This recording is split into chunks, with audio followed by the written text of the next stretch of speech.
Alright, so this is her foot, the right foot. If I hit play, we can see that that's the foot she kicks with. Here's an enter key. Yeah. So that's her right foot. But it's kind of obscured by this icon. So if we zoom out just a bit, we can see there's several icons in this scene: a light icon, a camera icon, and then this doesn't. This is the character, not the character controller, I believe, but this is the player locomotion, um, player input icon. Can we turn that off? Well, no, but I believe that's what that is. It only appeared when we added the player input, I believe. But we can minimize some of these. There is a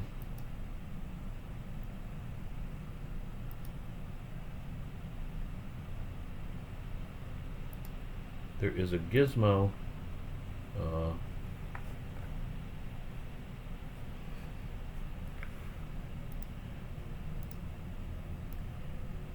Here, this little circle with the sphere, I had to kind of pull this over to find it.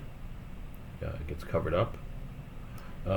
If I pull that down, 3D icons, watch what happens when I move this to the left. So that's so much nicer, I think. The camera gets smaller, everything just gets smaller. I know it's there, but it's not obscuring everything else. Okay, so let's find her foot and add a new collider. Here's the character in the scene, in the hierarchy. And if I roll it down or drop down, here's the rig. And then you see B root and then B hips. If you have a different model, you may see some different stuff. From the hips, there's spine, and then there's left thigh and right thigh. That's what the R stands for. So I'm just going to keep going down the right, shin, foot, and then there's toe. I want to add to the foot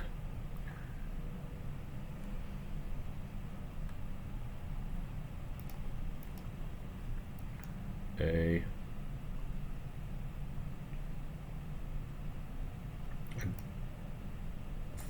thought that I would see create, but it's renamed duplicate. Create empty. So create empty is a new object. You can see that it is at the same indentation. This is moving slightly to the right each line, not necessarily every line.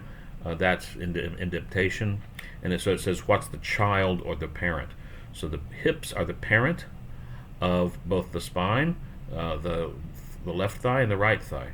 And the parent-child relationship is basic to all animation. I'm not going to go into it too much here, but you can think of it as a hierarchy within the character hierarchy.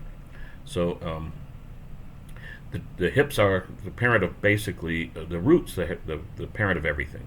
I guess the rig is. And really, I guess the human character dummy is the parent of everything, and it has two children, the human body mesh and the rig.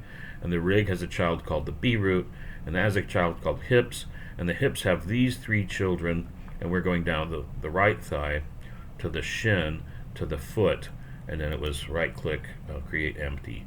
And the foot and the toes are at the same level. This is not a child of the toes, it's a child of the foot. But we don't want it to be a empty game object. We want to create a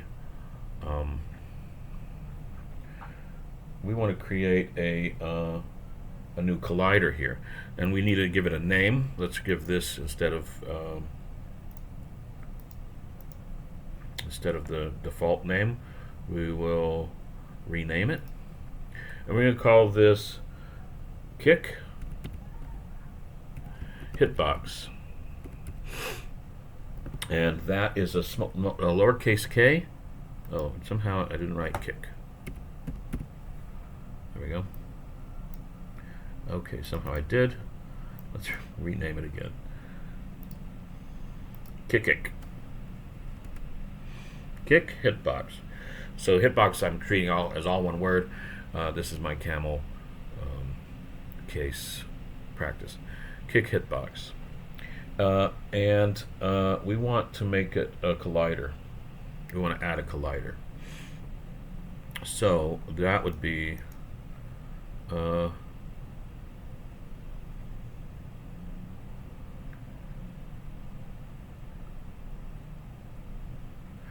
that would be, I think, actually, we add component, and then we want a collider. There are box and capsules and circles and spheres and polygons. We want, in this case, I think, a capsule collider. I'll show you what I mean. There it is. It's green. The capsule collider here is spherical, but it's capsule-like in that what we can do with it is we can change its radius 0.2. And I think we can, maybe the best thing to do now is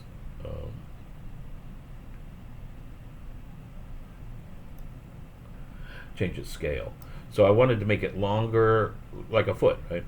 So I made its radius smaller. But now we can scale it down, and in fact, this link with the line through it says they won't all change together, but let's change them all together. So I clicked it, and then I can, be nice if I could drag this number to the left just a little bit.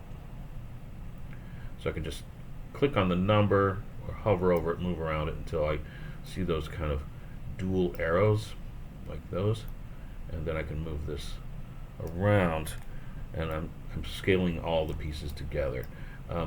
I want to rotate this just a little bit around its, let's see, the red arrow is the x-axis, so I want to rotate it around its x-axis. There we go. I'm just going to trying to make it look and fit kind of around the foot. Now, if it was a if it's a regular collider, it might have, I can scale it down just a little bit further. It might collide with things normally and push them around. I kind of don't, for instance, want it to intersect with the floor.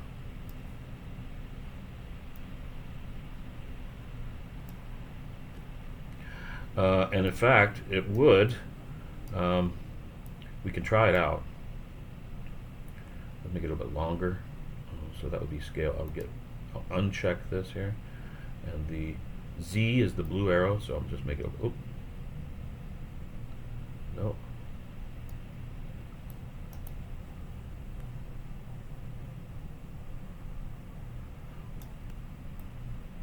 Actually, it doesn't need to be any longer. I think that's perfectly fine. So I'm trying to make it like not intersect with the ground, so I'm rotating it just a little bit. You can see it goes through the foot, so I'm rotating it just a little bit. There we go. So now it's not going to necessarily intersect with the ground. We can scale it down all a little bit. So as a collider, it will collide with things physically, and it will move them. Like when she runs into something, she kind of moves it. The sphere or the cube. But we'll add some code to it. That's my point. We'll add some code to it to give it a real powerful kick on certain objects, right? Certain objects that are targets of that kick. So I've got the, let's just try this out. I've got the collider on the foot. And, okay, and then let's kick the thing. And you can see the kick now does something. Which it didn't really do before. Yeah. And that's not bad at all. It's actually quite a good kick. You know, you could use this. But in general, we don't really do that. In general, we don't just put a collider on things and let them be kickable. She's kicking so high, I feel like maybe if this thing was, I'm going to just rotate it. It doesn't have to fall to the ground anymore. Let's see here, yeah. So I'll rotate it and drop it. And then let's scale it up just a little bit. Box, cube mesh. No, I don't need that. I need this. Yeah, scale. This is unchecked, so I'm just going to make it a little bit taller.